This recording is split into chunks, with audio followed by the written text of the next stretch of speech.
Öz balaca dünyama xoş gəlmisən. Ümid edirəm yaxşısan. Mən bir tərəfdən uzun bir aradan sonra podkast mikrofonumun arxasına keçdiyim üçün özümü çox yaxşı hiss eləyirəm. İçimdə xoş bir həyəcan var. Digər tərəfdən isə uzaq qaldığım bir şeyə yenidən qayıtmağın çətinliyini yaşayıram hal-hazırda. Bu gün həm də 3 həftəlik məzuniyyətimin ilk günüdür. Hal-hazırda arxamda çamadanlarım var. Bir neçə saat sonra Bakıya uçmağa hazırlaşıram. Artıq məzuniyyətdə olduğum üçün bir tərəfdən özümü yüngül və rahatlamış hiss eləyirəm. Digər tərəfdən isə uçuş öncəsi görəsən nəyisə unutdummu deyə bir təlaş var içimdə. Ümid edirəm heç nəyi yaddan çıxartmamışam. Podkast çəkmədiyim müddətdə həyatım daha çox işimin ətrafında dövr eləyirdi. İş yerində arxa-arxaya deadline-ların olduğu bir perioddan keçirdim və uzun müddətdir yaşadığım yuxu problemlərinin də təsiri ilə özümü davamlı olaraq yorğun hiss elədiyim və bəzən minimum enerji ilə sadəcə o gün məndən tələb olunan tapşırıqları yerinə yetirdiyim və başqa heç nəyə enerji tapmadığım bəzi günlər var idi. Bu vəziyyəti daha da pisləşdirən başqa bir faktor isə Almaniyada keçən həftələrdə olan ekstrem isti hava şəraiti oldu. Azərbaycandan fərqli olaraq Almaniyada yaşayış evlərində nadir hallarda kondisioner olur və temperaturun 40 dərəcəyə yaxın olduğu günlərdə planlarım daha çox istidən qorunmaq üzərində fokuslanmışdı. Son həftələrimi belə ümumiləşdirə bilərəm. Bütün bunlarla yanaşı təbii ki, əyləndiyim, çox güldüyüm, dostlarımla yaxşı vaxt keçirdiyim, səyahətdə olduğum, yeni təcrübələr yaşadığım, məni bəsləyən uzun söhbətlər elədiyim, həyatın yaşamağa dəyər olduğunu xatırladan anlar da var idi. Qısacası, həyat eniş və yoxuşları ilə, içində müxtəlif rənglərlə öz axarında davam eləyir və mən də hamı kimi bu axında öz reallığımı yaşamağa davam eləyirəm. Son 2 ayda podkastdan uzaq qalmağımın bir digər səbəbi isə düşünməyi azaltmağım idi. Bəlkə bu sənə biraz qəribə, hətta gülməli səslənə bilər. Mən özüm və ətrafımdakı insanlar məni əksərən overthinker adlandırırlar. Azərbaycan dilində yəqin ki, bunu ifrat dərəcədə düşünmək kimi ifadə edə bilərik. Overthinker dediyimiz insan hadisələri davamlı olaraq analiz eləyir, keçmişdə verdiyi qərarları, düzgün seçim eləyib etmədiyini davamlı sorğuluyur. Ya da tutaq ki, gün ərzində yaxud hətta aylar öncə elədiyi hansısa bir söhbətə öz beynində təkrar geri qayıdır. Orada dediyi yaxud demədiyi sözləri bir daha analiz eləyir. Bununla bağlı müəyyən peşmanlıqlar, kəşkilər yaşayır. Qısacası, bu insan beynində özünün qurduğu fərqli ssenarilərlə çox vaxt keçirir və təbii ki, bu ssenariləri düşünmək çox enerji tələb eləyir və nəticədə çox yorucu bir prosesdir. Dəqiq zamanını artıq xatırlamıram, amma bundan bir neçə ay əvvəl ağlımdan belə bir fikir keçdi ki, mən tez-tez çox düşündüyümü ifadə eləyirəm və sanki bir tərəfdən bununla həm də fəxr eləyirəm ki, mən çox düşünən insanam. Bu fikrin ardından isə ağlıma başqa bir düşüncə gəldi.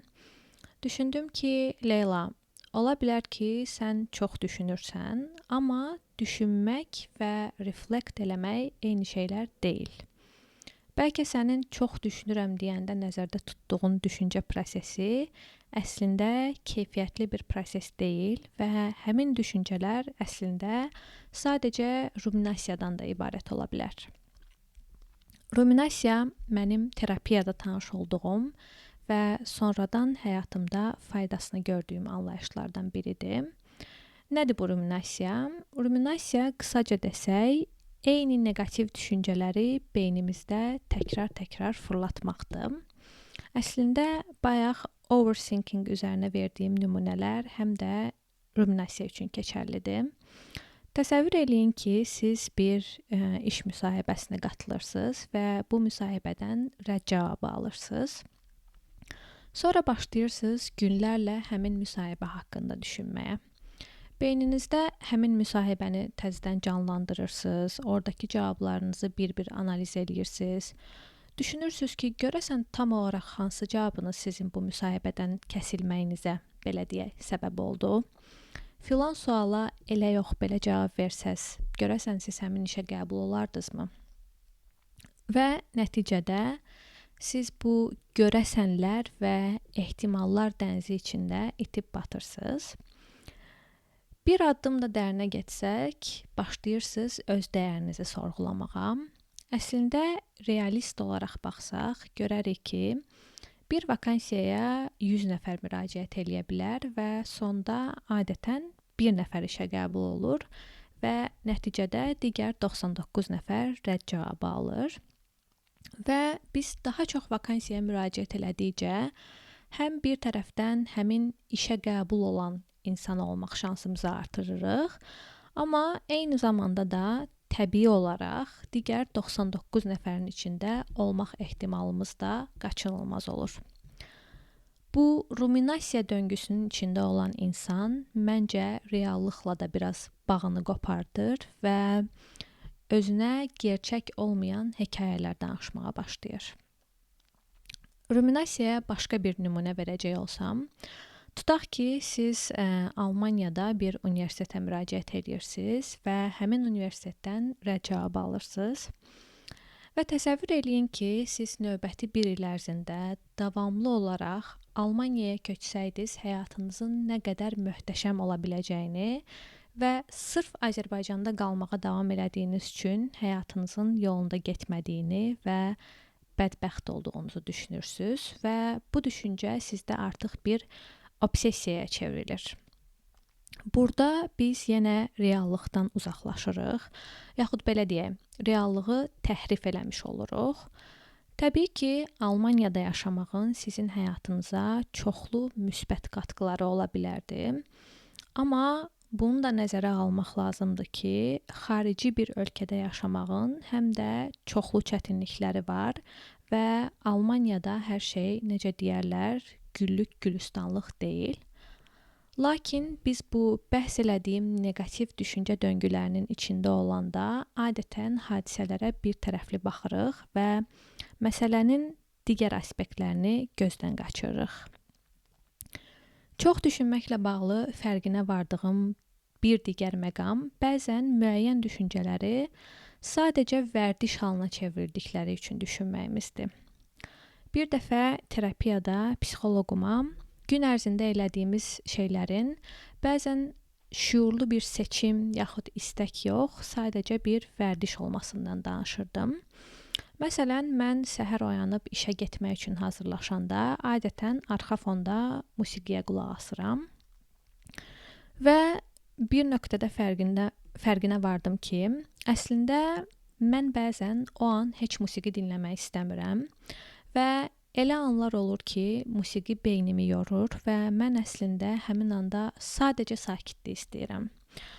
Amma yenə də musiqi dinləməyə davam eləyirəm, çünki bu artıq məndə bir vərdiş halına çevrilib. Sənə həyatımdan başqa bir nümunə verim. Bir ara hər axşam yatmazdan əvvəl qara çay içirdim. Sonra fərqinə vardım ki, əslində bəzi axşamlar mən o çayı da içmək istəmirəm. Sadəcə bu artıq bir rutinə çevrildiyi üçün bunu ürəkdən istəməsəm belə, yaxud o an o çayı içməyə ehtiyac olmasa belə, sırf öyrəşdiyim üçün bunu eləməyə davam eləyirəm. Psixoloqum bu müşahidələrimi dinləyəndən sonra dedi ki, Leyla, əslində eynisi bizim düşüncələrimiz üçün də keçərlidir. Bunu eşidib bir anlıq dayandım və o an məndə bir işıq yandı. İngilis dilində aha moment dedikləri anı yaşadım. Bəzən sanki bəzi insanlar sizə bir pəncərə açır və deyir ki, gəl bax, burada sənin daha əvvəl görmədiyin bir mənzərə var. Mən belə anları çox sevirəm və psixoloqumun həmin rəyi də bu vərdişlərlə bağlı fikirlərimdə sanki təzə bir levelu unlock elədi.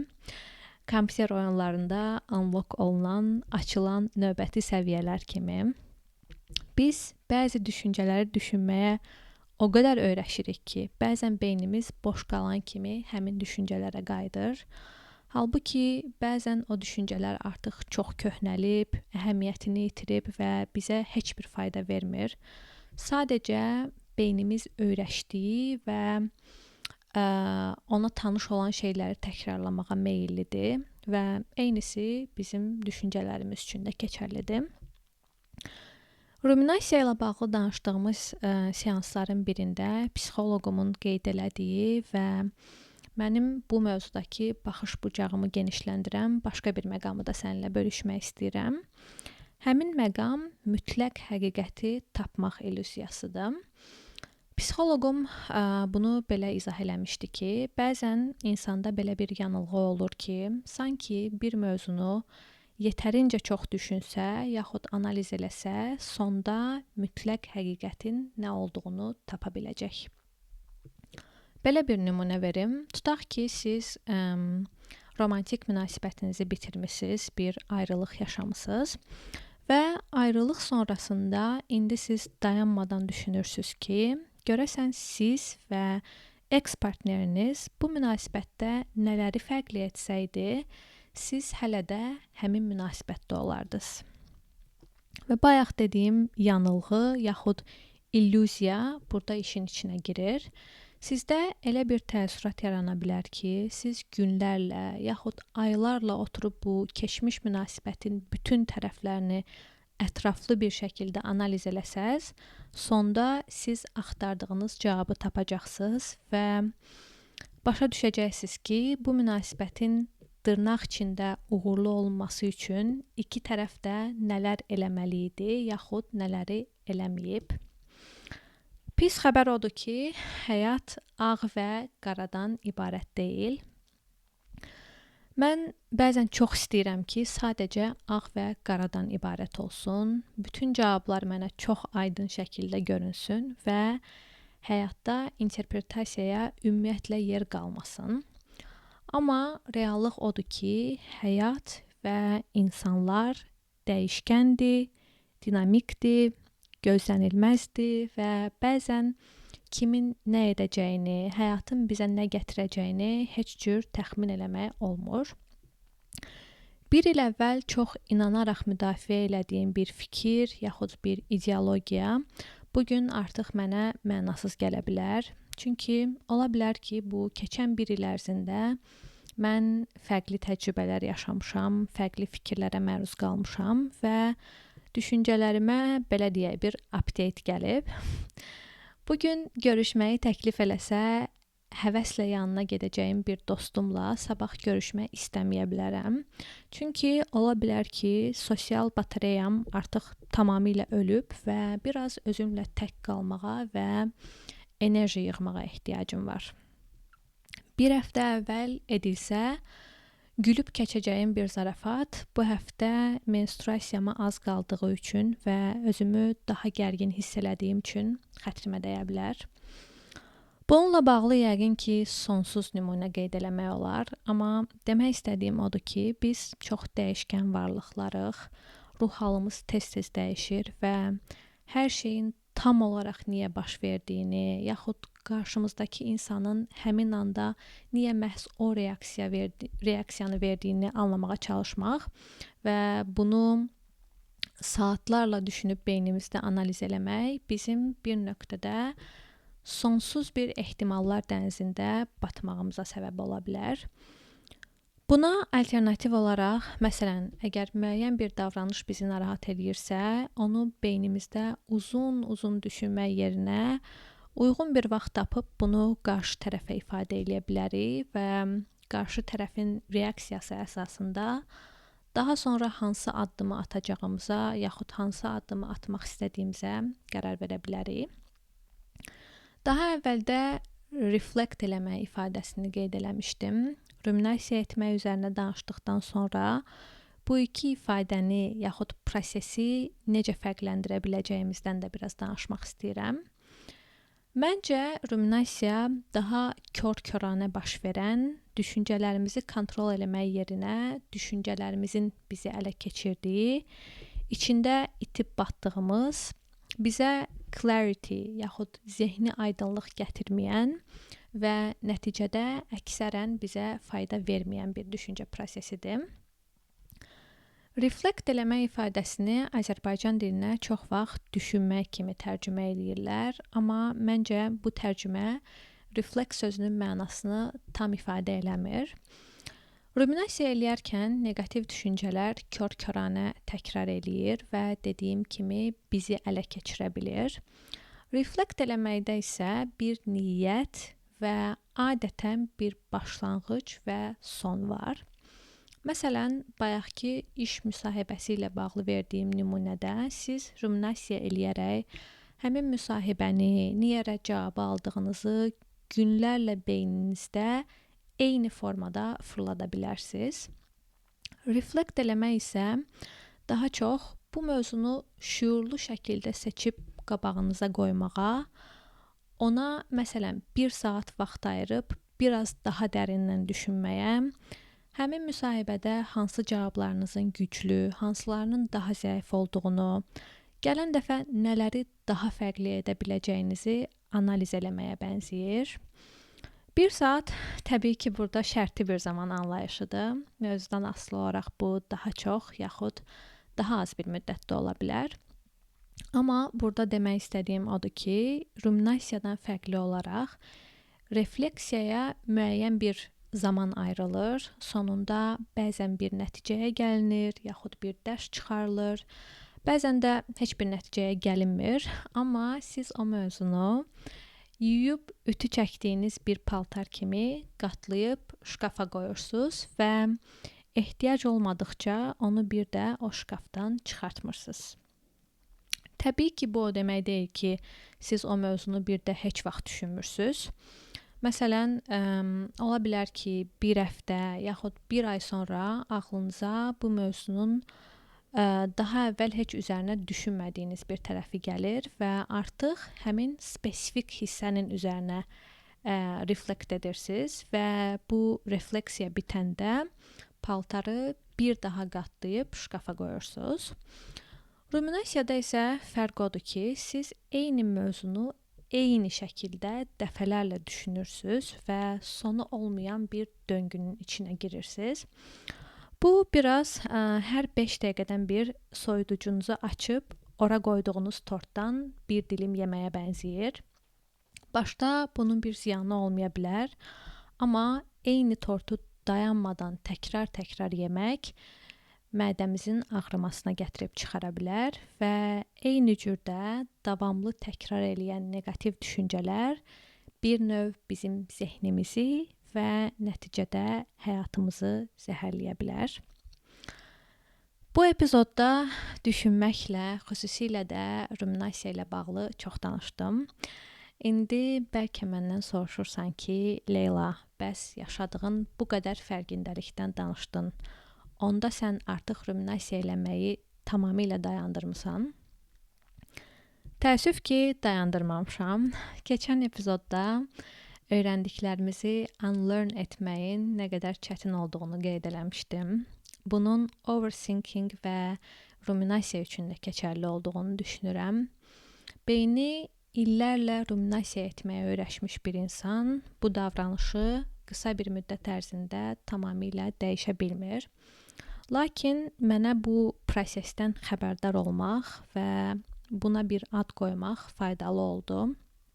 İndi ruminasiya edəndə artıq özüm ruminasiya etdiyimi detekt edə bilirəm və bəzən həmin anlarda dayanıb deyirəm ki, Leyla, hal-hazırda ruminasiya edirsən və özünə danışdığın hekayələr əslində həqiqəti tamamilə əks elətdirmir.